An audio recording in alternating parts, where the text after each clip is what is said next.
Good evening, Musa. It's a slow evening tonight. Normally by this time there's like 20-30 people on the call. We've got some questions coming up. It's a slow evening tonight. Hello, Robin.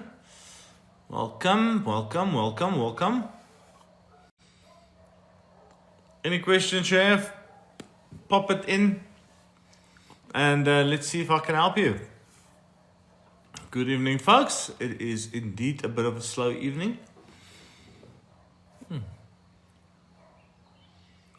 Lucy is with us, and Blossom has joined, and Patience. And Ants Man is joined again from the Cape. Ants Man is in the Cape Stones. How are you doing, Ants Man? Annika. I wonder if this is my brother's daughter. Her name is also Annika. Emblem is joined. Annika is there. Annika, is the J? Of is dit iemand anders daar? Nickname joined. Dit is. Hallo Annika, hoe gaan dit met jou jong dame? Ansman says, would you rather put 2,000 Rand tax-free savings for 20 years or 2,000 Rand RA for 20 years? Haha, mate, that is one of the very interesting questions, and I honestly don't even know which one would be the best, because, well, both of them is tax-free growth. Both of them you save for the future, for something like that. So I'm a bit torn, and I think when it comes to this, I think the tax benefits, there's not too much of a difference between the tax benefits, but I think especially when it comes to this, I normally like to go with what is going to be the best peace of mind for the client. Any clients that are disciplined with their financial advice, the tax-free is a good investment, I believe. If you are not disciplined with financial advice, then I think you must go with a retirement annuity, because then you can't touch the money and you protect yourself against yourself. So that is kind of what I would say. But whether the one is better than the other, I'm not really, I can't really say that I will really pick the one over the other one. I've always loved retirement annuities though. En ek welkom hierso, en jy moet leer. Dit is goed as jy hierso inskakel, dan kan jy leer omtrent finansiële advies, en dan kan jy eendag jou ouma se besigheid oorvat. Want iemand moet hom oorvat, okay? So daar sê, en ek baie lekker om jou te sien. My brother from another mother, Mr. Ants-Man. Interesting question you asked there. About the tax-free investment or the retirement annuity. I don't think we very often sit and go through those things with a fine comb, as they say. Although I do remember at some point, a few years ago, somebody did a presentation in which they measured what would be the best investments over specific periods of time, and there was retirement annuities, LISP, life, and tax-free. Those were the four. And over the long time, the RA proved to be the best investment because of the rebate that you get, and then obviously because of tax-free growth. And the shorter the period became, the more it moved over to tax-free plans and to the life and the LISP investments. So I suppose, yeah, there's quite a question to be asked in terms of the period of time that's left for such an investment. Yeah, I reckon you're right there. Tax-free and offshore over 20 years compared to RO with Regulation 28. I reckon in that instance, the tax-free is going to kick ass big time. I reckon the tax-free is going to take it every time. Especially if you look at the global equity funds that we all love so much. 14% return over the last 25 years. I mean, even if you have a tax or retirement annuity that gives you, let's call it 10% or 11% return on investment, that 3% extra over that long period, even with the tax rebates that you get on the premiums, I reckon then tax-free one is going to kick the ass. You remember that presentation? Very valid. I feel Two-Pot has opened that door, risking bad discipline. Two-pot, I still think, is one of the, how can I put it? One of the worst things that was ever created in South Africa. Two-pot was absolutely the worst thing that they could have done. And I know that the insurance companies try and justify it the same as what SARS justified, as we want to help people that are over indebted and so on.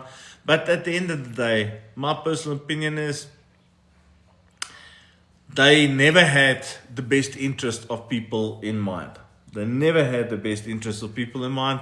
And and you can see it in the amount of money that people has withdrawn on the two-pot system. There are people, I believe, that is gonna cry long tears when they get to retirement because they're just not gonna have enough, because they would be withdrawing their 1/3 on a yearly basis, basically.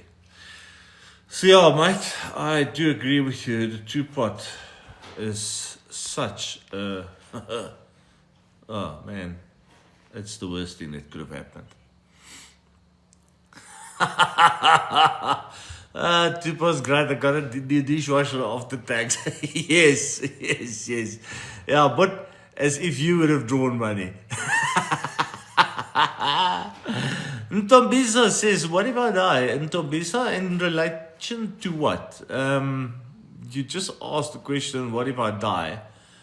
What if I die, what? In relation to what is this, the question? Are you talking about your investments? What happened to your investments if you die? Your retirement annuity? I don't know. Can you maybe just give me a little bit more as to what you are on about here? Hello, says, good evening. I am 58 and I would want to retire at 65. Can I still invest in an RA? Yes, as a matter of fact, you can. A few years ago, legislation changed with regards to RAs, because we used to have it that you can retire from a retirement annuity from the age of 55 to 65, I think $70. That has actually changed. And you can now keep your retirement annuity for as long as you want. You can literally leave it and never retire from a retirement annuity, or only start drawing an income from it when you get to the age of 90. Okay, so, and because of that, you can therefore invest for as long as you're going to have your retirement annuity. I actually have a few clients that have already retired and that have taken up new retirement annuities in retirement to help them with their tax burden, because the income that they're receiving, the retirement income that they're getting, is substantial. So they're in a pretty high tax bracket, but they can afford to put some money away, and where they put it is in the retirement annuity, because now they can get the tax rebates on those contributions, and they are investing again for the future. So it's an absolute brilliant idea, if you can, to keep on investing in retirement annuities, even if you in your retirement already. What if I die before 55? Let's spend this RA money. Okay. Oh, what if I die before 55? Let's spend this RA money. No, don't. You know, it's such a negative way of looking at the world. What if I die before the age of 55? Here's the other question. What if you don't die? What if you live until you're 110? And trust me, the first people that's going to reach the age of 110 has been born long ago. They're walking among us. What happens if you don't die? What happens if you live until you're 90, 95, 100? If you spend your RA money now, then when you are in the most desperate time of your life in terms of income to be able to survive, you don't have money. Now, this is the one thing, and this is what people don't understand.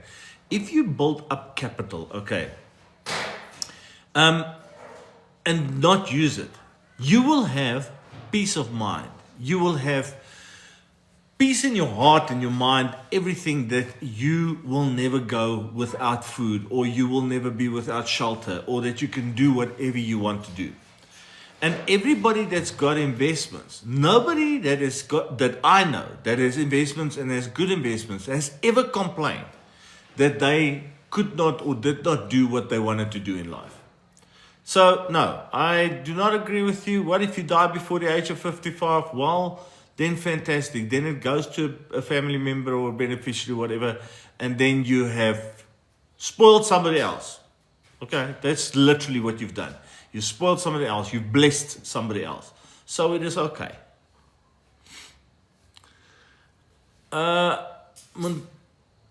Tuzai, thanks for the information. As I have my RA at Sanlam and I noticed that it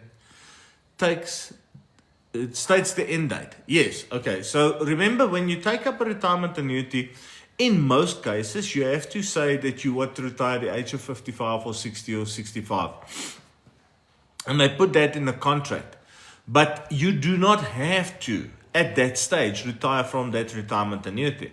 So when it comes to that stage, the insurance company will always send you a letter and ask you, okay, do you want the money now? Do you want to carry on with it? Do you still want to pay premiums? Don't you want to pay premiums? And at that point, you can just tell them, okay, I'm going to keep on paying on a month-to-month basis. You don't even have to go and attach a term again. So, yeah, the retirement annuity has a maturity date, which was decided upon when you took up the retirement annuity, but you do not necessarily have to retire from it at that specific date. You can actually take the money earlier if needed or later. It's all up to you. Close 55 years and I knew, you chose 55 years and knew that I didn't want that. That's okay. I often, when I do retirement annuities for clients, I often choose the age of 55, because then you've got a shorter premium term. And because it's a shorter premium term, okay, from a cost perspective, it's cheaper for the client, because now the client doesn't have to pay the commission to the advisor. Let's say you were 35 and taking it out. Now, all cost is calculated over a 20-year term. Okay, so the advisor will get less commission because he's taking it over a shorter term. The insurer will ask a smaller contract fee, etc., etc. So from a cost perspective, it makes sense to make the maturity date for a client age of 55, but then explaining to the client, when you get to that age, then you can just let it carry on a month-to-month basis. And then the client pays on a month-to-month basis a small fee. And it just works in terms of costing better for the client. So it's fine that it's made until the age of 55. Just when you get to that age, just let it continue. Yes, what if you don't die? Exactly. I love that question as well, because it's amazing how many people, folks, I cannot understand it, but there are so many people that always ask this question about, but what if I die? I'm going to use the money now. Great. But what if you don't die? And if you go and look at statistics, and I swear people never want to believe things when you tell them.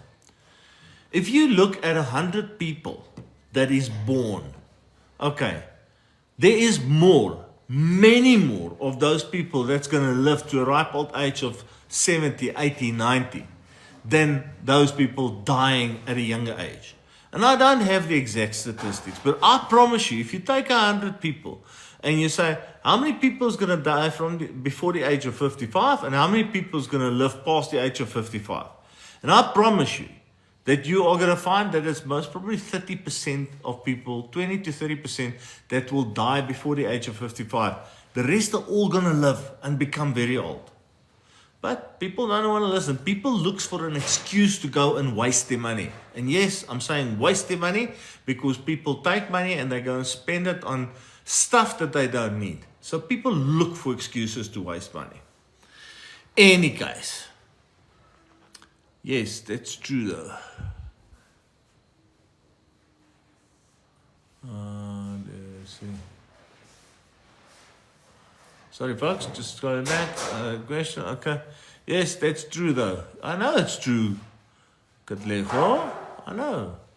Hi, Linton says, hi Corey, do you think it's wise to change my RA to another company where I'll get more out? Linton, so not a problem. I don't think that it is a problem for anybody to do that change from one company to another company. They call it the Section 18 transfer, Section 14 transfer, sorry. Nothing wrong with that. I just always say, before you do it, first investigate and see that the company that your investment is with, if you're not satisfied with the return that you're getting in the portfolio that you have there, then see if there's not other portfolios that you can change to that gives better returns and that you'd rather be in. If you can't find portfolios that are better, yes, then one can consider. If you look at the company A and you look at all their portfolios, you can't find one there, but company B and the portfolios that you saw there is what you want, yes, then you make that change. But always first investigate the option of changing the portfolios. Plain and simple reason is, the moment that you move your RO with a Section 14 to another company, you pay fees, you pay penalties. So sometimes it's big penalties, sometimes it's small penalties. It all depends on how long your RO has been running, how long it still has to run, etc., etc. So, but depending on what those fees are, if the fees are substantial, then it might not make financial sense to move it because of the cost factor, okay? And because the cost might be so great that you're going to take 2-3 years to basically grow back your cost before you actually start growing your money. And then the fact that you're moving over because the portfolio is giving 1 or 2% better, you're not going to be better off unless you have another 10, 15, 20 years in investment. So it's all a question of doing a bit of calculations before you just move from one RA to another. Okay, Linton. This platform is constructive. Keep it up. Thank you very much. I try. I must say, I am surprised tonight because normally on Thursday nights when I do this Q&A, yes, there's 60, 70, 80 people on the call. Tonight, I see we're hovering between 25 and 30 all the time. So, seems like I've taught enough people. They don't need any more teaching. Okay, let's see. Is this Seven? Seven says, do financial advisors get commission from portfolio you choose? So no, basically not. So if you do an investment for a client and you choose 2 or 3 or 4 different portfolios, they look at the overall growth of the investment and the cost comes from that. The financial advisor's commission fees is taken off the overall growth of the investment. So no, they don't say, okay, listen here, because you've chosen 3 different portfolios, we're just going to take it from portfolio A and not B and C. It is from the overall investment that they go and deduct the necessary fees and costs. And they, depending on which company you go through, okay, most companies pay that fee and that cost from the growth on the investment. So if you do a 5-year fixed term investment, okay, the cost when you invest your money, so let's say you've got R1 million to invest. If you put in R1 million and you open your investment tomorrow, you will see it's R1 million. So the company does not even take the cost and the fee up front. They take it as the client gets growth. They say, okay, let's take a little bit from the growth every month, every year in order to make up for that cost. It is only if a client decides to cancel early that they will then go and say, listen, yeah, the cost or the fee for this investment was 10,000 Rand for argument's sake. It's been going for half the term, so we've taken half the money, but now the client wants to cancel. He still owes us that other cost because that's what we said in the contract. Then they take it off. And then people see that they get out less than what they should. Okay, Brahm says, what happens to my life insurance when you pass away from natural causes? Well, Brahm, if you've got life insurance, meaning life cover, I would assume, you would have either nominated a beneficiary, be that a wife, a child, anybody else, or if there's no beneficiary nominated, then it will go into your estate. So if a beneficiary is nominated, then the insurance company will pay that life cover out directly to whoever was your beneficiary. If there's no beneficiary, it pays into your estate, and then your executor will distribute those funds to the beneficiaries that you've nominated in your will. So then whatever it says in your will then determine where the money goes. And if you don't have a will and you do not have beneficiary nominations, then because you pass away, and they call it intestate, then legislation actually has this thing where it says, in the event that you die and you have no beneficiaries, first your wife will inherit, then your children will inherit. I think then it's your parents that will inherit, and then it's your brothers and sisters. So they go through this list. So then whoever, then the money will be inherited based on that law, okay, to your family members as it goes down the line. I hope I've explained that properly, Brom. I hope I have. Which company is better? You know what? This is such a difficult question to answer in terms of which company is better. I think it's very much a question of personal preference, because I cannot honestly tell you if Old Mutual is better than Sanlam, or Sanlam is better than Liberty, or Liberty is better than Discovery. These companies must all be good, otherwise they would not be so big, and they will not have such a big client base, and they won't be investing or managing so much money for people. So all these companies must be good. I think for me, it's a question of personal preference. I have one company that I prefer over the rest of the companies, and it's purely because that company has earned my trust. And when I say they've earned my trust, with every life cover policy, disability, and severe illness that I've done in my life through them, and where there's been claims, they've paid out. With every investment I've done over my lifetime as a financial advisor, when I tell a client this is what the returns is in the portfolios, whatever, clients have always received the returns or better. Okay, so I've got a very trusting relationship with that company, and therefore I place a lot of my business with them. But if a client says to me, I don't want to go with that company, I'd rather go with company B, C, D, or E, then fine, then so be it, as long as it's a good company. I will easily put your money with this number of them: Allan Gray, Marriott, Sanlam, Old Mutual, Liberty, Discovery, Momentum. But there are some companies that I'd rather not deal with.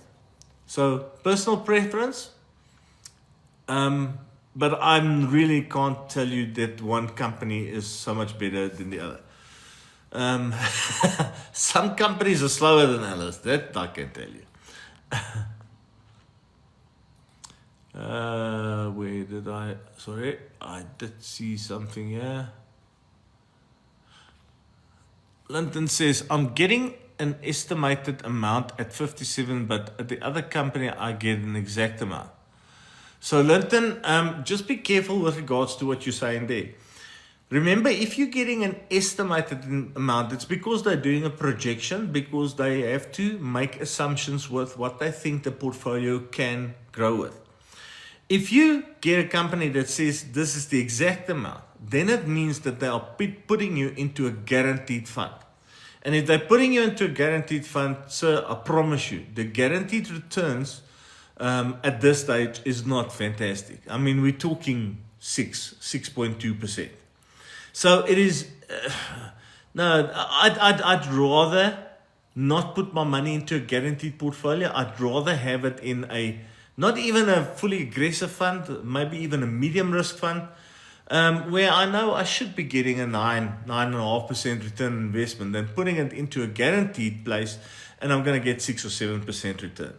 So be careful. And if the company, if we're talking about a company giving you an exact amount, most companies do have guaranteed funds. So even the company you're with should have a guaranteed fund, and that guaranteed fund should be pretty much the same as what the other company has quoted you.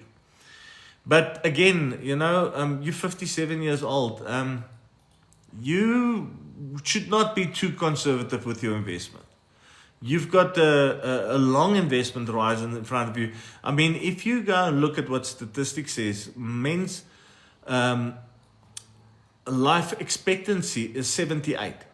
That means from 57 to 78, you've got another 21 years life expectancy if you pass away on the statistical line, so to speak. And 21 years in investment terms is a very, very long time. So you can really be a bit more aggressive, I believe, with your money. And again, unless you want peace of mind, you want that comfort and safety, then you go with that guaranteed. Webster sê, man se probleme. Wat se probleme, Webster? Wat se probleme? Ikshan, hi Corey, did you say it's better to have 2 RAs with multiple institutions than have multiple RAs with one institution? It doesn't really matter, Ikshan. It doesn't really matter. So all that I say is if you have all your retirement annuities with one company, let's say everything is with Old Mutual, then legislation says that once you want to retire from a retirement annuity, you have to retire from all the retirement annuities you have with that company. So whether you've got one with them or whether you've got 10 with them, on the date that you exercise the option, you have to retire from all 10 your retirement annuities. Okay. So if you had 5 with Old Mutual and 5 with Sanlam, for argument's sake, well, then at least you sit with a situation that you can retire from Sanlam now, and in a year, 2 years, 5 years, 10 years, you can retire from Old Mutual. So from a planning perspective, it is sometimes better to have it, or sometimes better to have multiple RAs with multiple companies, because it just help you to do a staggered retirement if you want to. But it's really, I won't say it's something that's very, very important. It's not crucially important to have all those choices at retirement. What is important is that at retirement, whether you've got 1 RA or 20 RAs, what's important is that you have saved enough capital over your lifetime to have a comfortable retirement. That is what's important. Okay, Ikshan, I hope I've answered that one for you, mate. Is your beneficiary rude? Don't be so. Ah, great stuff. If your beneficiary is rude, find another beneficiary.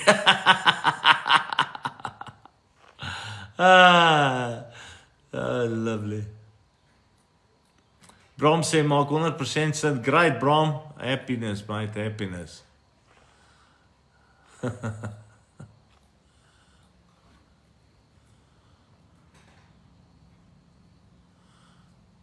Okay.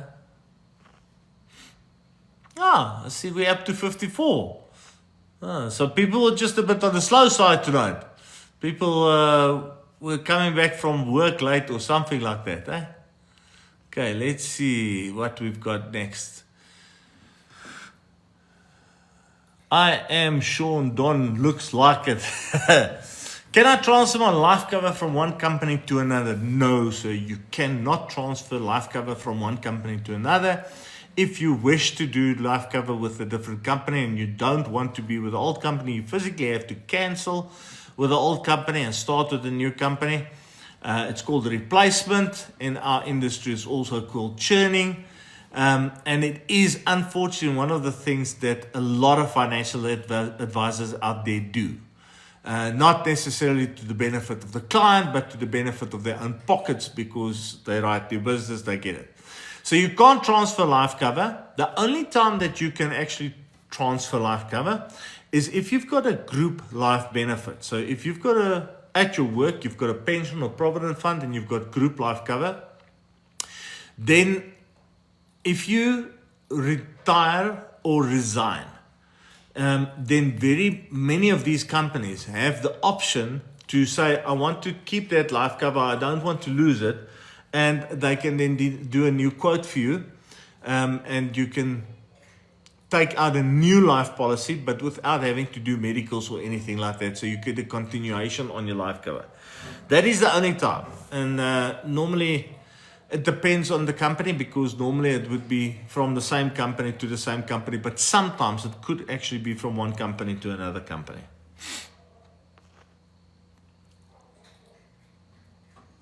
He said yes, okay.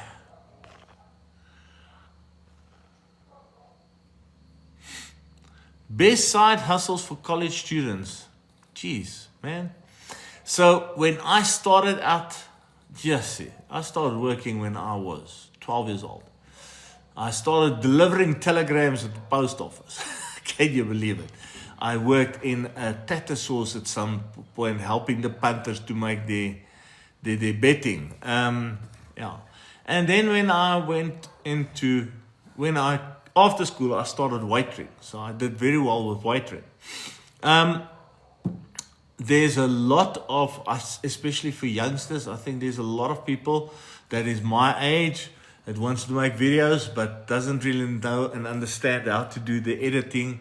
And for youngsters, that's something easy. So I think that's something that college students can do. Waitering, like I said.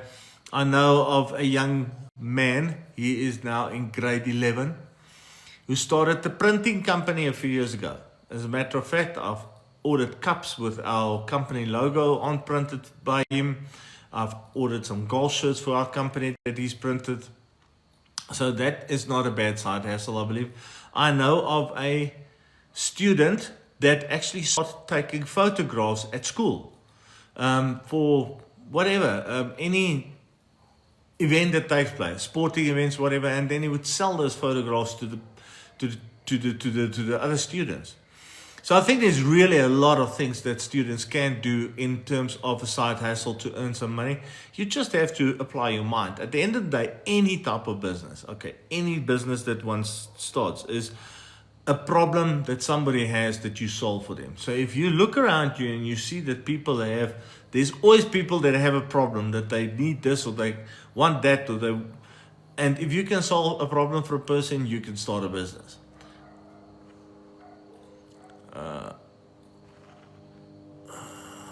I want to generate multiple incomes. Well, if you generate multiple incomes, the thing that I can tell you is if you start a business, make sure that you get to do that business well, okay?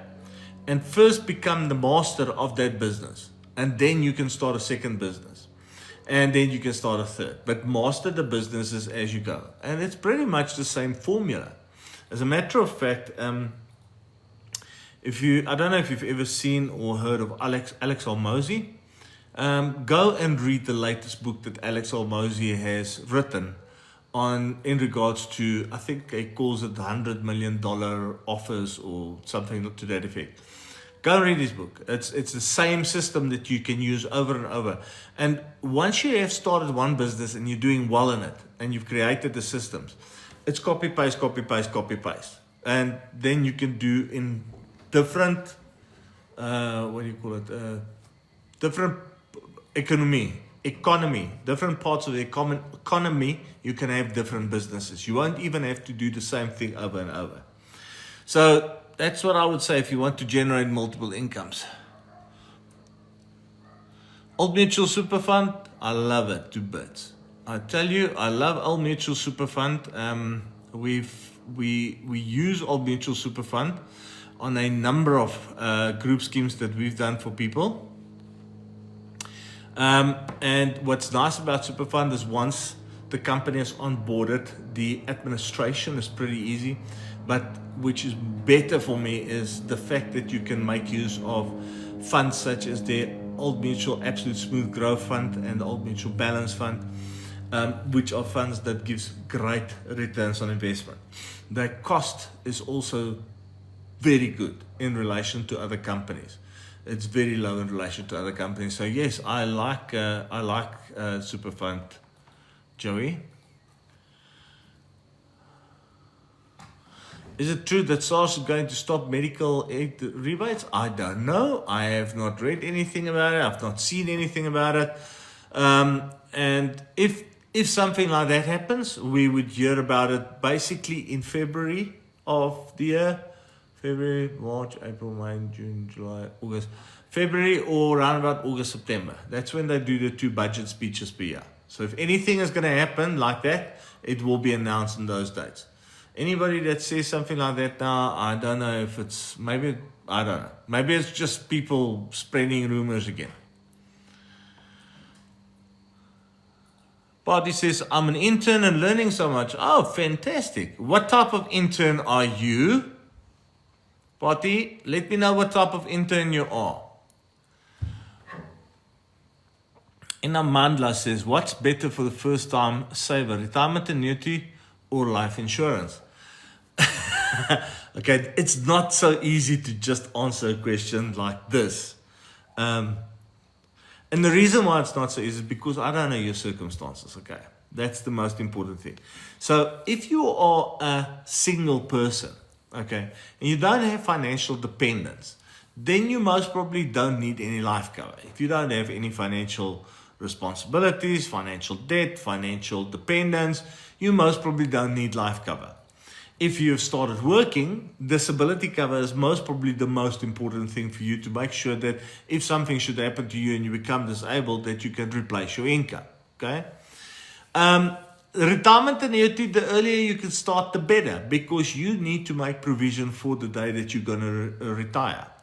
In our world, we always have to make provision for two things. Either I'm going to live and retire and become old enough to enjoy my retirement, or I'm going to pass early.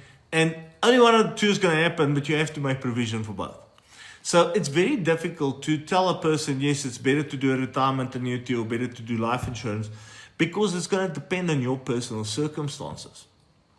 If you do have financial dependence, or you do have debt, or you do have financial commitments, then you most probably will need the life cover to make provision for those things so that your beneficiaries do not sit with a problem one day, or your financial dependence has money if something happens to you.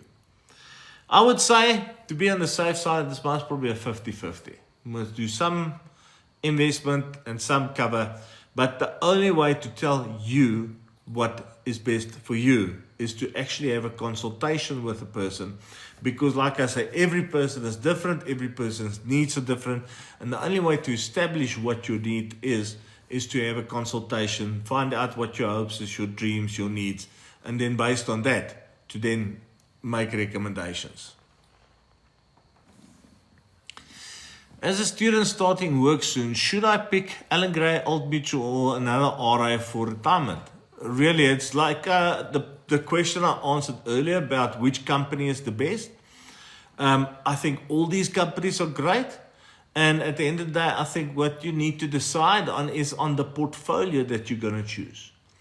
If you go and you have a look at, let's call it Allan Gray, Old Mutual, and Marriott, Sanlam.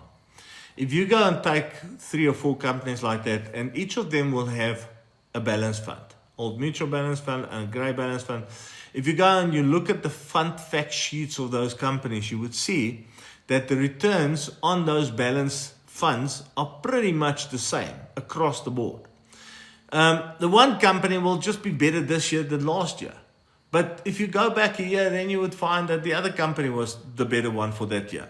So you can't really say with any certainty for anybody, listen, Allan Gray is better than Old Mutual or Sanlam or whatever. You must go and look at the underlying portfolios, and then you must go where you feel peace of mind, where you have preference. I often deal with people that say to me, I will not deal with Old Mutual. I hate them. Something's happened. I just don't like the company. Well, then we don't deal with them. Then I get people, I will never deal with Sanlam in my life. Something's happened in their past with family members or whatever that they're not happy about, whether it is justifiable or not, but they will not deal with that company. Then do it with another company. You really can't go wrong as long as you deal with one of the good companies. And there is no guarantee that if you compare 4 companies, like I mentioned now, say Allan Gray, Old Mutual, Sanlam, and Marriott, and you take the same portfolio with all those companies, there's no guarantees that the company Allan Gray is going to be the best over 20 years, or Old Mutual is going to be the best. The idea with investments is to pick for yourself a strategy. What's the type of return I want? And then find a portfolio that's in line with that strategy. Just invest there and keep investing and forget about it. Hope I've given you some food for thought there. Corey, can you have two life covers at the same time from two different firms? Yes, indeed. Webster life cover is like retirement annuities and investments. You can have as many as you want. The only limitation with regards to life cover is a financial limitation. You cannot, for example, take out 10 million rand life cover if you only earn 10,000 rand a month. Because 10 million rand life cover, should you pass away, is not going to replace an income of 10,000 rand a month. It's going to replace an income of 100,000 rand a month. So there is a formula that is used to determine what is the maximum that you can take out.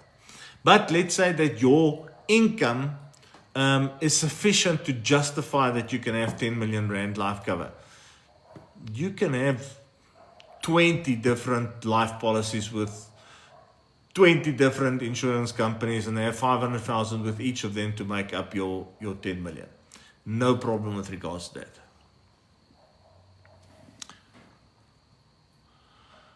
Can you touch on the incentivized early retirement program? I can, but I don't want to.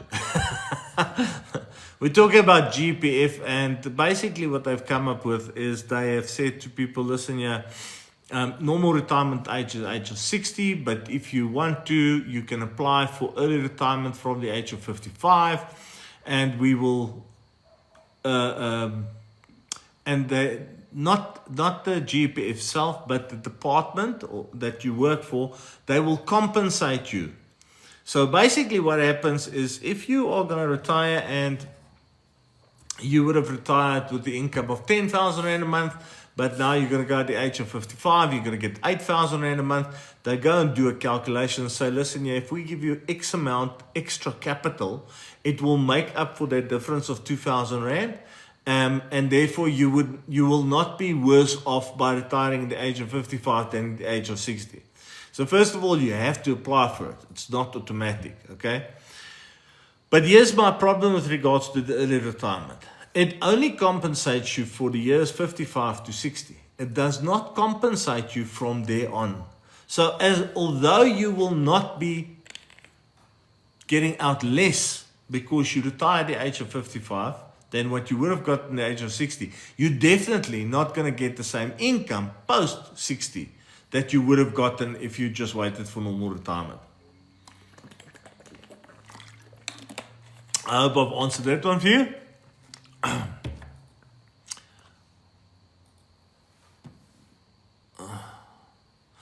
Was informed with multiple RAs in one institution you can retire until multiple times at 55, then 57. Well, Irshan, I'm sorry to say, but it's wrong. That has changed, and it's changed a number of years ago.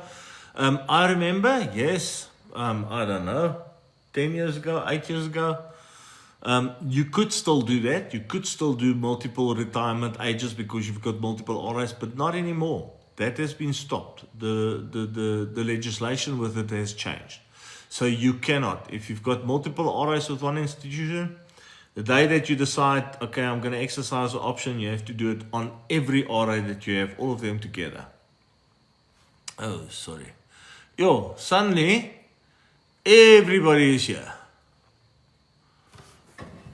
Can I start an RA now, even though I am still a student? Yes, you can indeed. As a matter of fact, I've got some clients who I've convinced to take up retirement annuities for their children when they were still in school. Because that is going to be the longest investment that kid is ever going to have, and it's going to make sure that that kid doesn't have to start with such a big investment.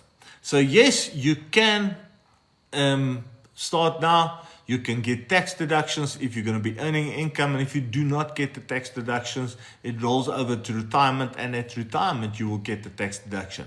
So absolutely you can do it.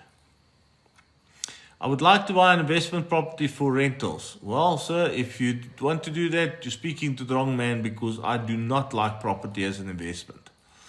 Can you please give an explanation about our medical aid options after retirement? Frakes, I don't know, because it depends. If you belong to a medical aid, such as Discovery Health or Bonitas or one of those, and it's in your private capacity, after retirement it just carries on. That's as easy as that. And like always, in December every year, you'll get an option to upgrade to downgrade on your medical aid. If you are with a company and your medical aid is through the company, then normally when you go into retirement, they give you the option to transfer the medical aid into your personal capacity. And once again, you just carry on with it. So nothing should change when it comes to your medical aid options at retirement. Whichever company you're with, be that in your individual or corporate capacity, you will just carry on with that afterwards. Hi, Jay. Good evening. I'm a financial planner in training with ASISA IFA program. Okay, wonderful. Fantastic.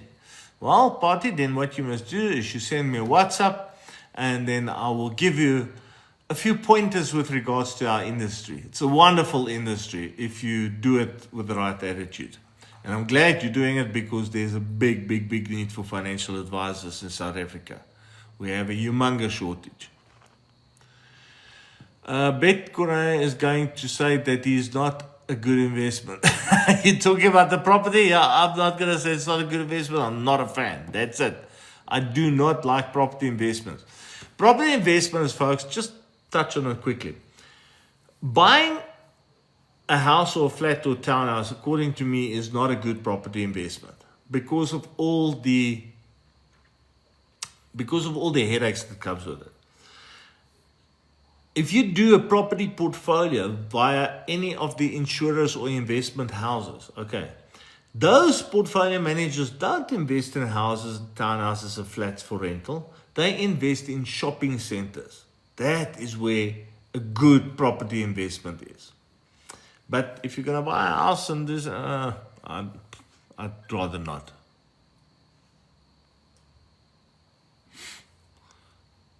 Konai, please explain in simple English the incentives with regards to the new Dorek TC.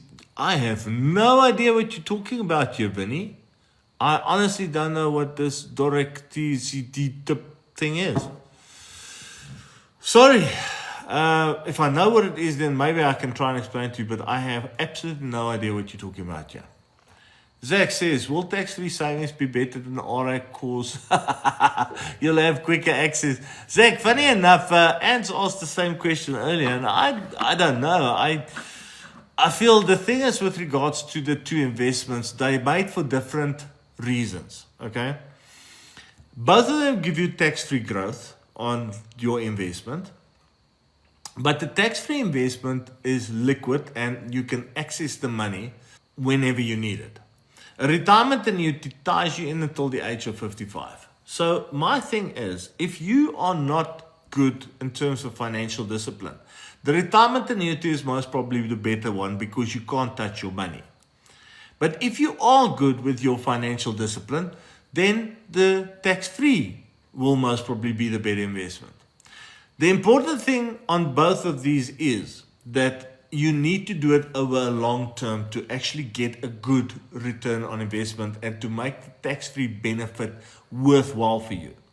So many people take up tax-free plans and they withdraw every year or 2 years to go on holiday or whatever, and then you haven't had any benefit.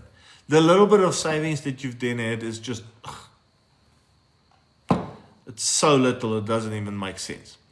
So I won't say that it's better to have the one over the other. I really feel it depends on your personal needs and circumstances and very much on your personal financial discipline. Very new director from GPF for ages between 60 to 64. Yes, I have heard about that. Some members, remember there are occupations in GPF that only retire at the ages of 63 or 65. Not all GPF members have a retirement age of 60. Zella says, under sequestration, can I open a tax-free savings account and unit trust as the liquidation hasn't happened yet? It's 5 years. Yes, you can do an investment. You can definitely invest even though you've been sequestrated. They're going to ask you for proof and FICA documents and everything. But yes, if you've got the means, then you can.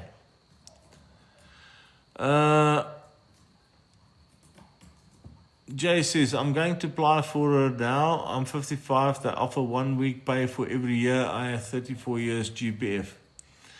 Jay, well, yes, I suppose you could.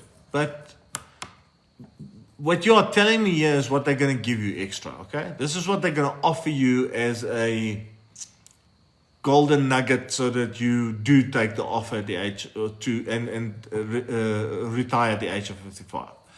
But that's not how you should look at it.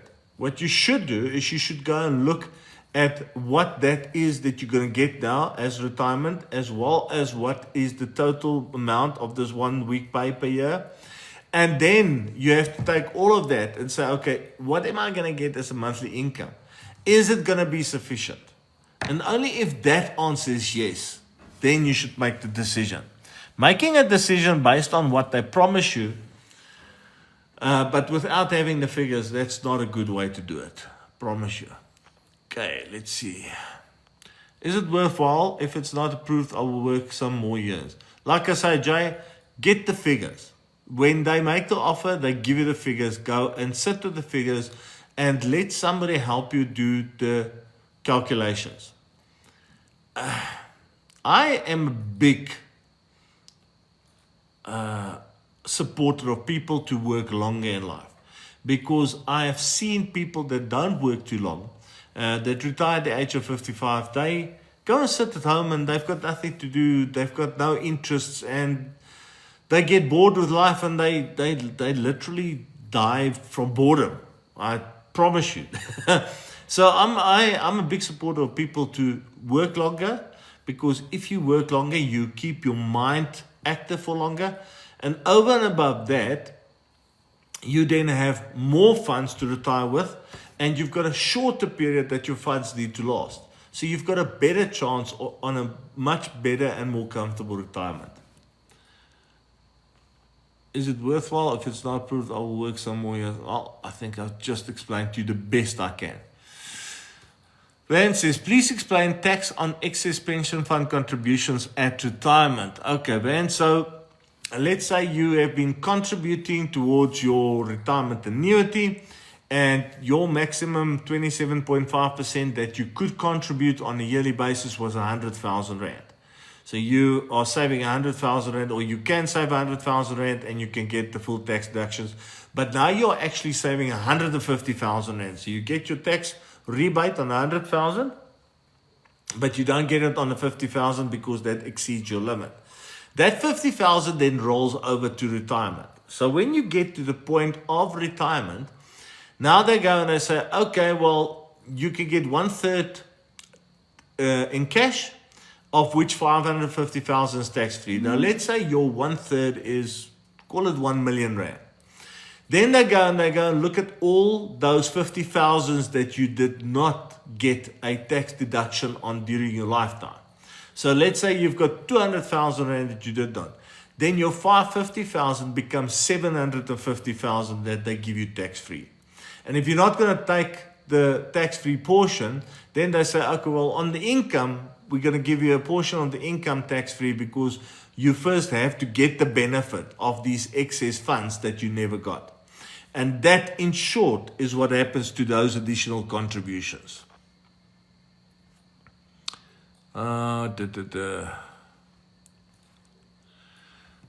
Okay, folks, we're very close to the end, so I'm going to run through the last few that I can. Corneille, can you talk about the type of GPF statements being low? Yes, Triple N. So they've changed the factor when it comes to the calculations on resignation. And why they do that is they check that every 3 years. They make sure that the fund is still healthy, that everybody is protected in terms of getting capital and income one day. And so what they've done is, with the new factor reduces the resignation benefit. So if you stay with the GPF until actual retirement and you retire, it does not affect you whatsoever. But if you resign earlier, now you're going to get out a bit less. And it is fair, according to me, because they have to protect the people that are in the fund. So people want to resign from the GPF because they want their money. And then they want to go and do something else. So just because they want to resign and just because they want their cash, they do that. So now they said, okay, but now let's say your calculation was R1 million on your resignation benefit. Now with the new factor, let's call it 800,000. So you will get 200,000 Rand less based on the new factor. And in that way, they protect the fund and they protect the members that belong to the fund. And the people that resign get out less. And I think it's absolutely fair that they do that. They do the checking every 3 years. And it's a good thing because they are protecting the people that stay in the fund. Okay. What about Easy Equities property investment? Pati, I don't deal with Easy Equities, remember. Easy Equities is a direct platform where you can directly go and do investments and choose shares, equities, all kinds of portfolios. But because I don't deal with Easy Equities, I don't know what their portfolios are doing. I've never looked at their portfolios and their returns or anything like that because I have no interest in how good or how bad they actually do, as I have a number of other investment companies that I deal with. So I can't give you a straight answer on their property investment. Kurai, do we benefit better if we retire at 65 with GPS? Say tax is much lower. So no, basically your tax is determined based on how big your income is going to be in retirement. So it's not that you're going to pay less tax. What does happen is once you've hit the age of 65 and 70, you get a second and a third rebate. So that actually does bring your tax that you will be paying down a little bit, okay? But that is not really the benefit, the tax issue. What is the benefit is that because you stayed longer, your formula will be calculated and you will get substantially better income. And yeah, I always keep on saying to people, I don't care about tax as much as other people care about tax. I mean, if you get 100 Rand and you have to pay 20% tax, versus a person that gets 1,000 Rand must pay 40% tax, what would you prefer? I'd prefer the bigger income. I'd rather take the 1,000 Rand or the 40% tax and get out 600 Rand than earn 100 Rand and pay 20% tax and get 80 Rand just because I don't want to pay tax. Just make the most amount of money you can. Let the tax sort itself out. And now for the last... No one says, when one reaches 55 years and don't need 1/3 time cash, what should one consider? Well, look, the thing is, in terms of that 1/3, okay, you only have to take the 1/3 if you want it and when you get to the point where you retire. If you get to the age of 55 and you don't need the 1/3 and you don't need an income, then you just leave your retirement annuity and let it keep on growing into the future. If you get to 55 and you say, I don't need the 1/3, but I now need an income, then basically because you're not taking 1/3, the income that you can generate in either a life or living annuity is just going to be higher. So you don't have to take that 1/3, and some people don't take the 1/3. It comes down to what your need is again. Okay, folks, thank you very much. Pleasure, Enlightened Spirit. Thank you very much to everybody that's asked questions tonight. I hope that it was of some help. And please feel free to go and check out my videos and to contact me via TikTok, WhatsApp, whatever, for any further questions you have or anything like that. All the best. Keep well. Bye-bye.